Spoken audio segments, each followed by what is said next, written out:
There is a multi-billion-dollar supplement industry built on a single promise: better circulation.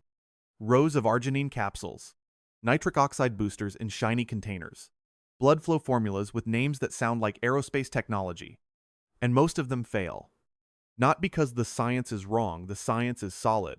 They fail because the delivery system ignores something physicians have understood in fragments. For thousands of years, your gut is not a passive tube. It is a gatekeeper, and it destroys most of what you swallow before it ever reaches your bloodstream. Here is what is remarkable. The Book of Numbers recorded herdsmen in the Sinai carrying melons through the desert. Egyptian tomb paintings from 3500 BCE show cucumbers laid at burial sites. Ancient Indian Ayurvedic physicians prescribed pumpkin seeds for men whose legs grew cold and weak in old age. None of these civilizations had clinical trials. What they had was something researchers are only now beginning to quantify. Today we are counting down 12 foods, grounded in ancient tradition, confirmed by modern science, that raise the compound your body needs most while you sleep. L-Citrulline, the amino acid your blood vessels run on at night, when everything else shuts down. Pay close attention to number 1. It is a fruit you have eaten hundreds of times, and you have been throwing away the most powerful part of it your entire life. And stay with us for number 4. What happened to a community of shepherds in the ancient Negev desert, 3 days without food? Bodies failing is not just scripture. It is a description of exactly what L-citrulline does at the cellular level. The science will change the way you read that passage forever. Number 12. Dark leafy greens, arugula, and spinach. Most people in the L-citrulline conversation skip greens entirely. That is a mistake. Arugula is among the richest dietary sources of nitrates on Earth, and the relationship between dietary nitrates and L-citrulline is more intimate than most health content acknowledges. In the book of Ezekiel, chapter 4, the prophet is instructed to bake bread from a mixture that includes lentils and green plants, provisions meant to sustain the body through siege conditions. Ancient Egyptians fed arugula to workers building the monuments, not merely for sustenance, but as a recognized aid to physical endurance. Roman legionary field manuals, fragments preserved in Pliny the Elder's Naturalis Historia record, arugula as standard campaign food for soldiers expected to march in cold conditions where extremity circulation was critical. The same pattern appears in traditional Ayurvedic medicine, in Persian court records from the Sassanid period, and in medieval European monastic herbals. Multiple civilizations. Same plant, same function. Here is the mechanism most wellness content misses entirely. When you consume dietary nitrates from arugula or spinach, your body converts them to nitric oxide through a pathway called the nitrate-nitric oxide pathway, a completely separate route from the one L-citrulline uses. These two pathways work simultaneously. L-citrulline feeds the enzymatic nitric oxide synthase route. Dietary nitrates feed the non-enzymatic route. After age 60, the enzymatic route weakens significantly. The nitrate pathway remains largely intact. This is why eating arugula alongside your citrulline-rich foods is not redundant. It is strategic redundancy. A 2016 study published in Nitric Oxide, Biology and Chemistry found that combining dietary nitrate sources with L-citrulline supplementation increased plasma nitric oxide metabolites by 31% more than either intervention alone, results researchers consider worth continued investigation. Take 2 large handfuls of fresh arugula, about 80 grams, and dress them with a tablespoon of extra virgin olive oil, a squeeze of lemon, and a pinch of unrefined sea salt approximately 2 hours before sleep. Do not cook the arugula. Heat degrades nitrates rapidly, and blanching arugula destroys up to 55% of its nitrate content, according to a 2014 analysis in the Journal of the Science of Food and Agriculture. Eat it raw. Slightly bitter. Deeply peppery. The bitterness is not a flaw. It signals the presence of glucosinolates, sulfur compounds that support vascular integrity through entirely separate pathways. The Egyptians did not know about glucosinolates. They knew that men who ate these leaves worked harder and longer. The research is now beginning to explain precisely why. Number 11. Almonds. Almonds appear in Scripture more specifically than almost any other food. In Exodus chapter 25, God instructs Moses on the precise dimensions of the golden lampstand, and the cups on each branch are to be shaped like almond blossoms.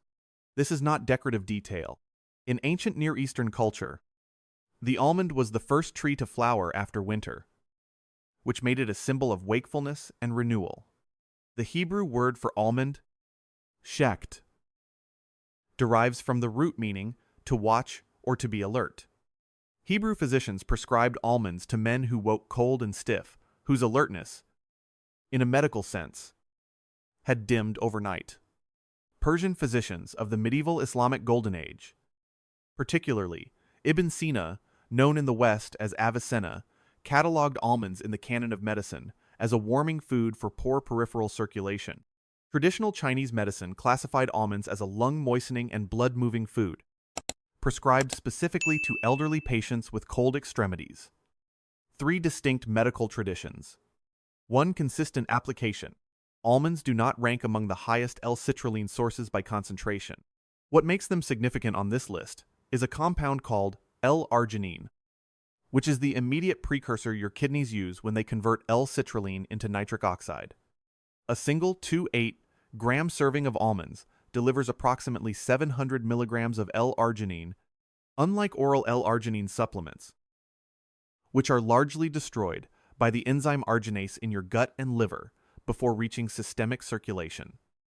The L-arginine embedded in whole almonds is released slowly during digestion, a sustained release effect confirmed in a 2018 study in the British Journal of Nutrition that found whole almond consumption produced significantly more durable improvements in endothelial function than equivalent arginine supplementation.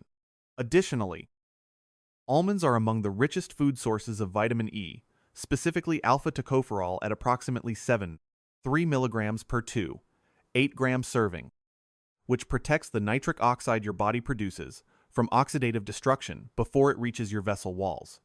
Eat a small handful, approximately 20 to 25 whole almonds, about 90 minutes before bed.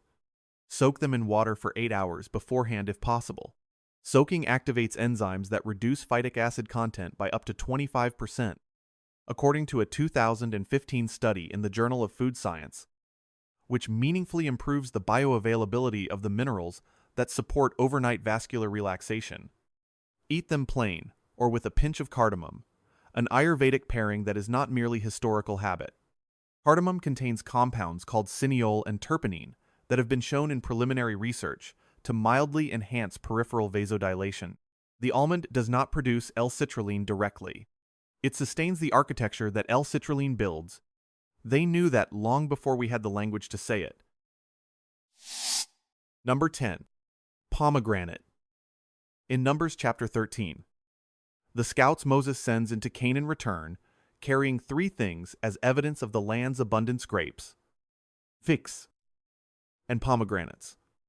The pomegranate appears in the hem of the high priest's robe in Exodus, carved into the capitals of Solomon's temple pillars in 1 Kings, and referenced in the Song of Songs as a symbol of vitality and nourishment. No other fruit appears across so many distinct contexts in Scripture, and that breadth of appearance tracks with breadth of use. Ancient Iranian physicians used pomegranate rind decoctions for men with cold blood in the legs. Ayurvedic texts classify pomegranate as iridia literally, that which is good for the heart. Greek physician Dioscorides recommended pomegranate juice for circulatory weakness in his 1st century CE Pharmacopoeia de Materia Medica. The convergence is striking and consistent. Pomegranate does not contain L-citrulline in meaningful concentrations. What it contains is a class of compounds called punicalagins, L-arginine polyphenols, found almost nowhere else in the food supply, that protect and extend the activity of nitric oxide already in your bloodstream. A 2013 study published in Nitric Oxide found that pomegranate extract increased nitric oxide bioavailability by 22% by inhibiting an enzyme called superoxide dismutase that normally degrades nitric oxide rapidly in the nitric oxide bloodstream. Think of it this way: L-citrulline builds the fire. Pomegranate prevents the wind from putting it out. A 2000 2012 clinical trial in plant foods for human nutrition found that drinking 200 milliliters of pure pomegranate juice daily for 4 weeks improved endothelial function by 17% in adults with elevated cardiovascular risk, results the researchers described as clinically meaningful. Here is the preparation detail. Almost no one discusses the white pith membrane between pomegranate arils contains the highest concentration of punicalagins in the entire fruit. Most people discard it. Instead, when you break open a pomegranate, press the membranes into a blender along with the arils. Add a small amount of water and blend briefly. Strain through cheesecloth and drink the liquid. What comes through is a slightly bitter, deeply ruby juice that carries far more active compounds than commercial pomegranate juice, which is typically processed in ways that denature a significant portion of the punicalagins. Drink roughly 150 to 200 milliliters of this preparation 1 to 2 hours before sleep. The bitterness diminishes when paired with a small amount of raw honey. They carved it into temple walls and wove it into priestly garments. The reverence was not arbitrary. The body knew long before the laboratory confirmed it. Number 9. Beets. The wild beet, Beta vulgaris, has been harvested from Mediterranean coastlines since before the historical record begins. By the time of the Roman Empire, cultivated beets were common enough that Apicius included beet preparations in his first-century cookbook, De Re Coquinaria, prescribed specifically for men who labored in cold conditions. Byzantine physicians of the 6th century CE documented beet juice as a remedy for coldness of the extremities in aged men. This consistent pattern of use in cold exposure contexts is not coincidental, and modern science has explained why. Beets are extraordinarily rich in dietary nitrates, averaging 250 milligrams of nitrate per 100 grams of raw beet, one of the highest concentrations in the entire vegetable kingdom. As with arugula, these nitrates feed the non-enzymatic nitric oxide pathway that remains robust in older adults when the enzymatic pathway has weakened. A 2015 landmark study from Queen Mary University of London published in the journal Hypertension found that a single 250 milliliter glass of beet juice reduced systolic blood pressure by 8 millimeters of mercury within 24 hours, an effect the researchers noted was comparable to some pharmaceutical interventions. Though the research is still developing in this area, what is rarely discussed is the role of a compound called betaine in beets, which is distinct from the nitrates. Betaine is a methyl donor that reduces homocysteine, an amino acid associated with arterial wall damage when elevated, and a 2006 study in the American Journal of Clinical Nutrition found that dietary betaine intake was inversely associated with markers of systemic inflammation. Inflamed arterial walls are less responsive to the nitric oxide your body produces from L-citrulline. Betaine clears that obstacle. Grate 1 medium raw beet, approximately 130 grams, and combine it with fresh lemon juice, a small amount of raw ginger, and a drizzle of cold-pressed flaxseed oil about 2 hours before sleep. Do not cook the beet if you can avoid it. Boiling reduces nitrate content by up to 50%, as nitrates leach into the cooking water. If you prefer cooked beet, roast it whole at 180 degrees Celsius. Wrapped in foil, the foil traps the liquid and retains significantly more of the water-soluble nitrates. One important practical note: beet consumption commonly turns urine and stool red or pink, a harmless phenomenon called beeturia. Many older adults mistake this for blood and experience unnecessary alarm. It is simply the pigment betulin passing through intact. Byzantine physicians recorded this too. They called it a sign that the medicine was working.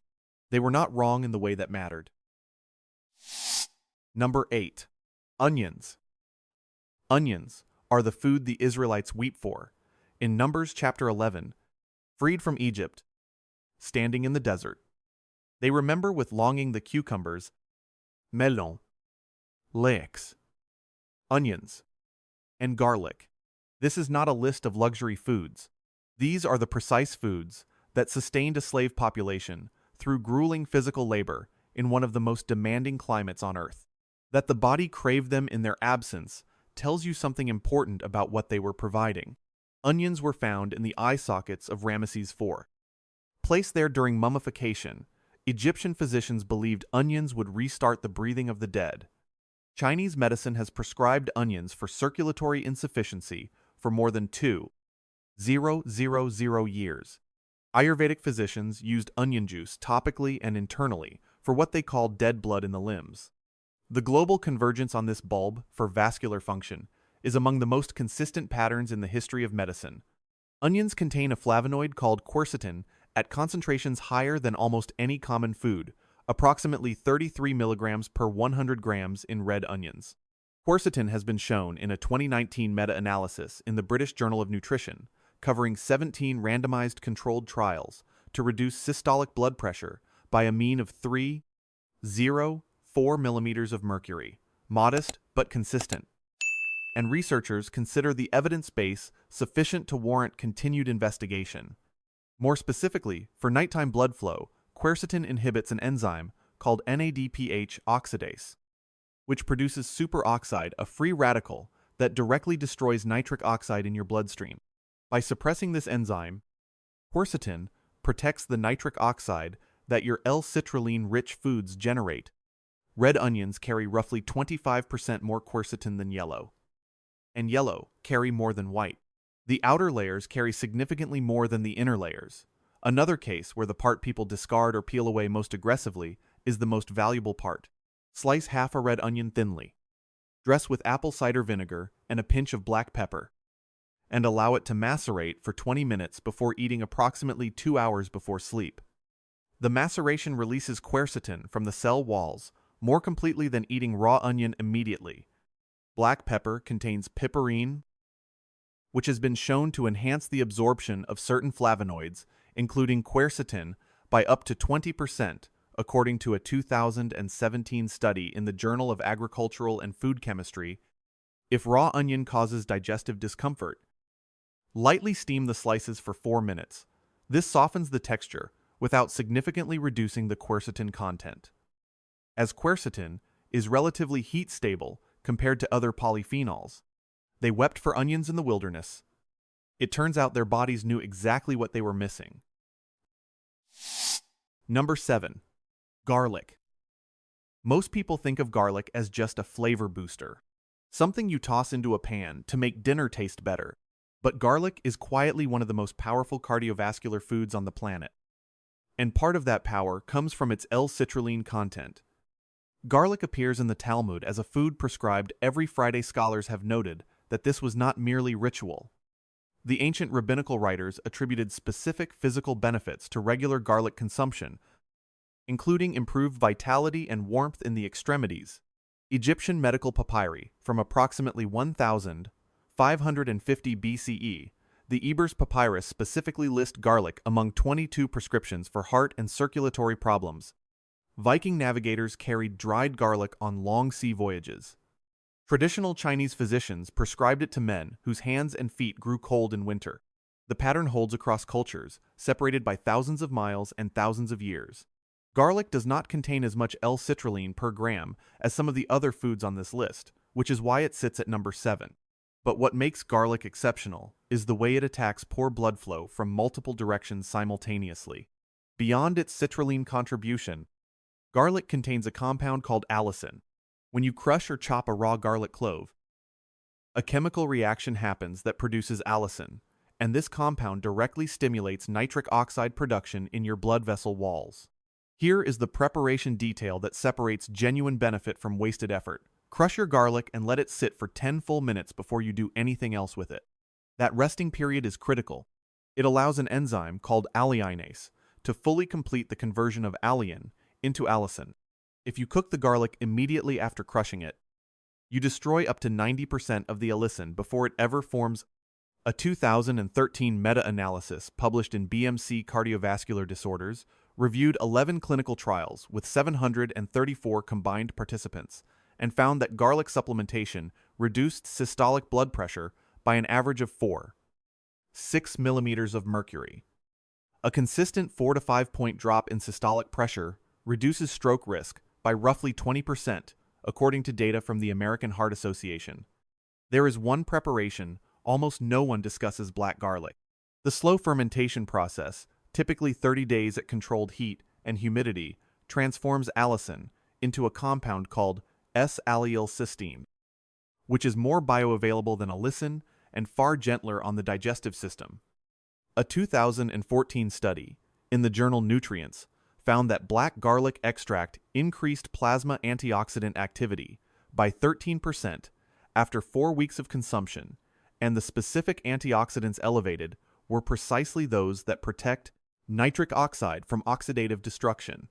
2 to 3 cloves of raw garlic, crushed and rested, eaten 1 to 2 hours before sleep. Simple. Ancien. The science is beginning to trace exactly why it has persisted this long. Number 6. Walnuts.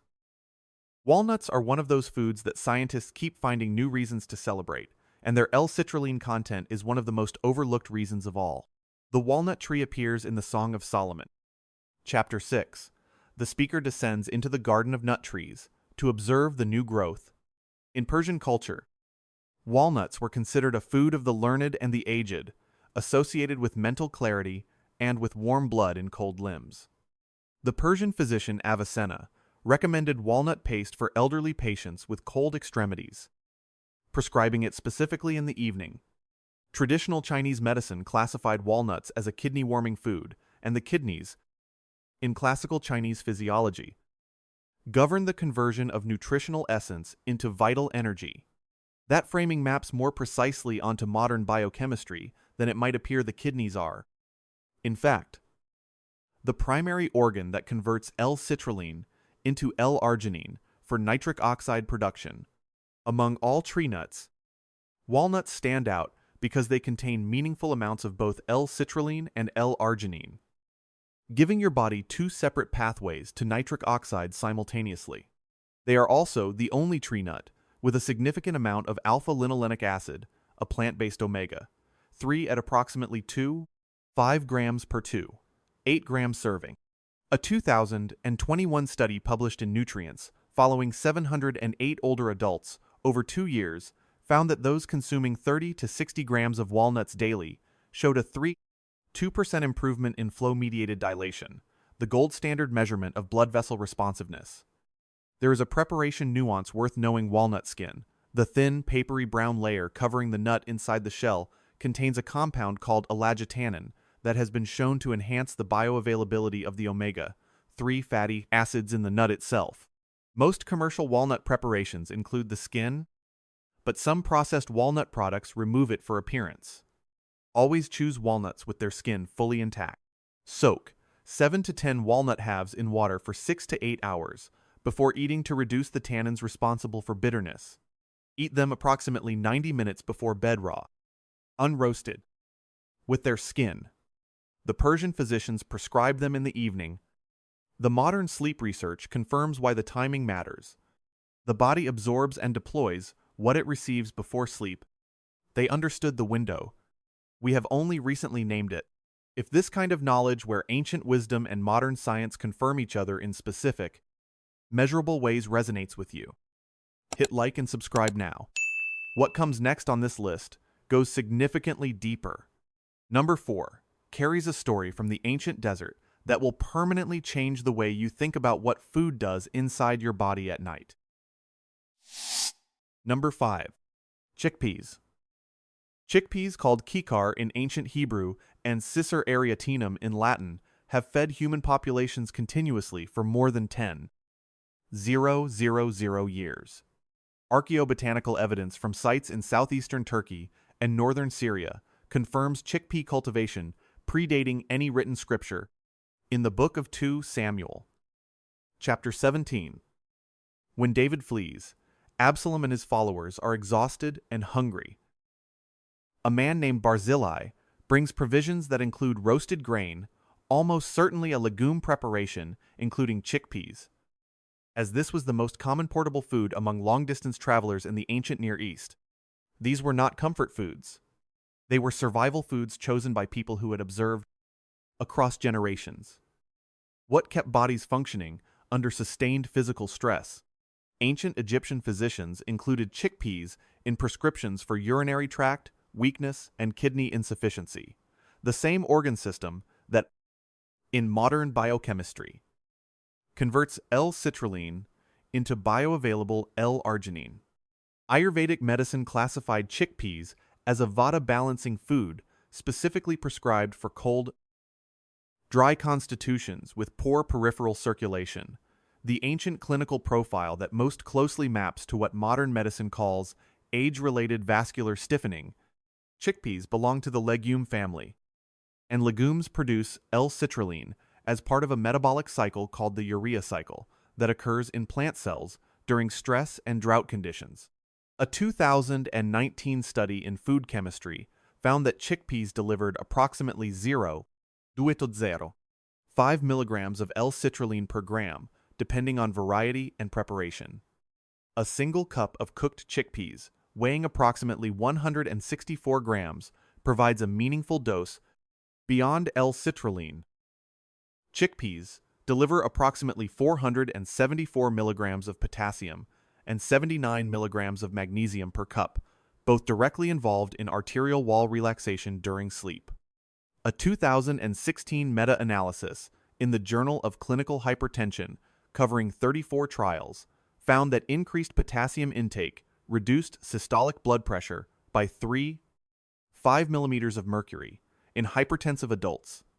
The critical preparation variable most people miss is this: the soaking water from chickpeas, commonly called aquafaba, contains a significant concentration of the free amino acids that have leached from the legumes during soaking. If you discard this water before cooking, you lose a meaningful portion of the L-citrulline. Instead, use the soaking water as part of your cooking liquid. This single change retains substantially more of the active amino acid content. Start with dried chickpeas. Soak for 12 to 14 hours. Then cook slowly in that same water, adding fresh water as needed until tender. Serve a half cup to a full cup warm, approximately 2 to 3 hours before sleep, with a drizzle of cold-pressed olive oil and a squeeze of fresh lemon. They carried these on their backs across deserts and kept them in provision stores for siege conditions. That choice was not arbitrary. It was distilled observation across thousands of years of human experience. Number 4. Pumpkin the Desert Provision. This is the story I promised you at the beginning. Set the scene in your mind. The prophet Elijah, 1 Kings, chapter 19. He has just confronted 450 priests in one of the most extraordinary episodes in all of Scripture, and he has won. But immediately after, a death threat arrives, and Elijah runs. He runs into the wilderness of the Negev, one of the most brutal landscapes on earth, collapses under a juniper tree, and asks to die. It is enough. He says, "Take my life." He is not weak. He is physiologically depleted. He has been under extreme stress, has not eaten adequately, and his body is in something approaching a state of cellular starvation. He falls asleep, and an angel touches him. "Arise and eat." There beside him is a cake baked on coals and a jar of water. He eats and drinks, lies down again. The angel comes a second time. "Arise and eat, because the journey is too great for you." And Scripture records that Elijah arose and ate, and went in the strength of that food for 40 days and 40 nights. That is not just poetry. That is a description of metabolic restoration after profound physiological depletion. What was in the provision? The text does not specify, but scholars of ancient Near Eastern food culture have noted that the most portable, high-calorie, nutrient-dense food prepared on coals in the wilderness of that region, carried by travelers and available to angels. Metaphorically, as the essential survival food was almost certainly a legume or grain preparation, and the water provided alongside it was frequently stored in vessels that had previously held cucurbit preparations, including pumpkin broth, which preserved better than plain water in that climate due to its mild antimicrobial properties. What we know from modern biochemistry is this extreme stress depletes L-arginine systemically. The muscles, the immune system, and the gut all compete for L-arginine during stress response. The result is a collapse in nitric oxide production vessels constrict, circulation suffers, extremities go cold, cognition narrows. The reversal of that state requires exactly what L-citrulline provides, a substrate that bypasses the competition by converting to L-arginine directly in the kidneys, away from the sites of depletion. Pumpkin is a member of the Cucurbitaceae family, the same plant family that produces watermelon. The number one food on this list, and it carries the same genetic machinery for L-citrulline production. Research published in the Journal of Chromatography in 2005 found that pumpkin flesh contains L-citrulline at concentrations ranging from 1 to 5 milligrams per gram of fresh weight, placing it dramatically ahead of non-cucurbit foods. Pumpkin seeds pepitas are themselves rich in L-arginine. A 2017 study in the European Journal of Nutrition demonstrated that combining citrulline-rich foods with arginine-rich foods increased plasma nitric oxide metabolites by 22% more than either consumed alone. Eating pumpkin flesh and seeds together floods both sides of the nitric oxide production chain simultaneously. A 2019 study in the Journal of Research in Medical Sciences found that pumpkin seed oil reduced systolic blood pressure by 1 millimeters of mercury over a 12-week period, figures comparable to some first-line interventions. Though the research is still developing, roast 1 cup of fresh pumpkin cubes at 175 degrees Celsius for 25 to 30 minutes. Do not boil. Pumpkin is water-soluble, and boiling leaches up to 40% of the L-citrulline into the cooking water. Pair the roasted flesh with 2 tablespoons of raw pumpkin seeds and a dusting of cinnamon. Eat approximately 1 to 2 hours before sleep. Elijah arose and went 40 days in the strength of that food. The text records that as the span of Moses on Sinai and Jesus in the desert, 40 days of sustained endurance, beginning from physiological collapse. Restored by eating. The ancient world understood something about this provision that we are only recently quantifying. Number 3. Cantaloupe. Cantaloupe Cucumis mellow carries its citrulline content in Scripture through the same passage that carries garlic and onions, Numbers chapter 11. Where the Israelites in the wilderness remember the melons of Egypt. The Hebrew word used there, avatikim, refers specifically to the sweet muskmelon family, the ancestor of modern cantaloupe. What the Israelites mourned was not mere sweetness. These melons were a genuine nutritional foundation in the Egyptian diet. Cultivated for at least 5,000 years along the Nile Delta, where the irrigation conditions produced, especially concentrated fruits. Persian royal gardens maintained melon cultivation as a matter of state priority records from the Achaemenid period. Note that melons were among the provisions sent to Persian governors as symbols of health and abundance. Cantaloupe was preserved through pickling in ancient Egypt, a method that, as we now understand, partially concentrates the L-citrulline as the water content reduces. Cantaloupe contains between 2, 0, and 6 milligrams of L-citrulline per gram of fresh flesh. A single cup delivers approximately 427 milligrams of potassium, an exceptional potassium-to-calorie ratio. Given that the same cup contains only 54 calories, a 2017 study in the American Journal of Physiology found that potassium supplementation increased nitric oxide bioavailability by up to 15% in adults on high-sodium diets. The potassium in cantaloupe therefore amplifies the effect of its own L-citrulline, 2 mechanisms working in parallel. Here is the specificity that separates effective use from casual consumption. Ripen your cantaloupe fully before eating. A study from the University of California, Davis, found that fully ripe cantaloupe contained up to 28% more beta-carotene than fruit picked early. Beta-carotene converts to vitamin A in your body, and vitamin A plays a direct role in maintaining the structural integrity of blood vessel walls. A 2014 study in atherosclerosis found that higher plasma beta-carotene levels were associated with a 32% lower risk of arterial stiffness in adults over 55. Stiff arteries cannot dilate efficiently. They resist the very signal that L-citrulline-derived nitric oxide sends. Choose cantaloupe that feels heavy for its size, gives slightly at the stem end, and carries a deep sweet fragrance. Slice and eat 1 to 2 cups at room temperature, not refrigerator cold, approximately 1 hour before sleep. The cold suppresses the enzymatic activity that continues releasing L-citrulline from the flesh, even after cutting. They remembered this food across 40 years in the wilderness. They remembered it specifically, not grain, not meat, the melons. The body's memory is sometimes more accurate than we give it credit for. Number 2. Cucumber.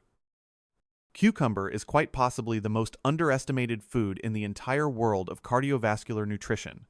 People treat cucumbers as nothing more than water and crunch, a salad filler. But cucumbers are Cucurbitaceae, the same family as watermelon, and they carry the same L-citrulline-producing genetics. Research published in the Journal of Plant Cell Physiology in 2005 found that cucumber skin and the flesh closest to the rind contain the highest concentrations of L-citrulline in the plant. Research from Kagawa Nutrition University in Japan, published in 2011, found that certain Japanese cucumber varieties contain L-citrulline at concentrations approaching some smaller watermelon types. Here is the critical, practical fact when you peel your cucumber. You discard the highest L-citrulline concentration. The flesh closest to the skin, not the watery seed core center, is where the active amino acid concentrates. Peel a cucumber and you lose the most valuable part for your blood flow. What makes cucumber specifically valuable for nighttime use beyond its citrulline content is what it does not contain. A full cup of cucumber slices carries less than 2 grams of sugar compared to over 9 grams in an equivalent serving of watermelon. This matters enormously before sleep. A 2015 study in diabetes care found that elevated evening glucose levels reduced the normal nocturnal blood pressure decline by an average of 2 millimeters of mercury in type 2 diabetic patients. The nighttime blood pressure dip your body is supposed to make that 10 to 20% overnight reduction that protects your heart is blunted by evening blood sugar spikes. Cucumber provides L-citrulline without that glycemic cost. There is an additional compound in cucumber that almost never appears in mainstream health content: cucurbitacins.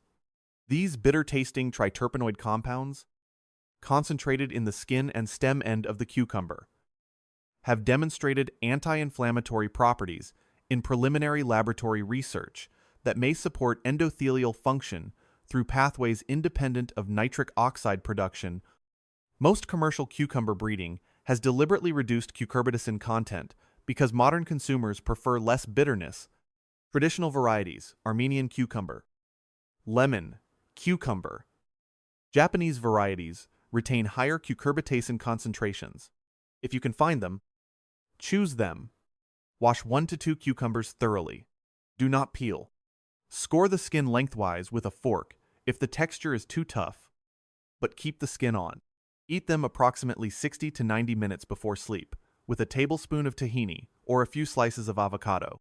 A 2018 study in molecular nutrition and food research found that consuming vegetables with a fat source increased overall nutrient bioavailability by up to 18%. The L-citrulline reaches your bloodstream more gradually, a sustained release, through the first hours of sleep, precisely when your circulation is dropping toward its nightly low point. They laid cucumbers at burial sites in ancient Egypt. They placed them among provisions for the dead. Whatever the theological meaning, the medical observation embedded in that practice points to a food they considered essential for sustaining the body through the most profound stillness of all. Number 1. Watermelon. Watermelon is the undisputed king of L-citrulline in the entire food kingdom, and it is not a close competition. The word citrulline itself derives from citrullus, the Latin genus name for watermelon, because scientists first isolated this amino acid from watermelon pulp in 1914. The compound was named for the fruit. That is not a coincidence. It is an acknowledgement that this fruit is the primary natural source. Watermelon appears in the same grieving list in Numbers chapter 11. The melons the Israelites mourn in the desert. Ancient Egyptian records describe watermelon cultivation along the Nile dating back to at least 2000 BCE. Seeds of wild watermelon Citrullus lanatus have been found in Pharaoh Tutankhamun's tomb, placed there as provisions for the afterlife. The desert peoples of northern Africa cultivated watermelon as a water source, The fruit is approximately 92% water, but they also preserved the rind, dried it, and used it medicinally for conditions involving poor circulation and urinary tract weakness. They were preserving the rind specifically. They had no biochemistry. They had observation across generations. The red flesh contains between 1, 5, and 3, 5 milligrams of L-citrulline per gram of fresh weight. But the white rind, the part you have been discarding your entire life, contains up to 60% more L-citrulline than the red flesh.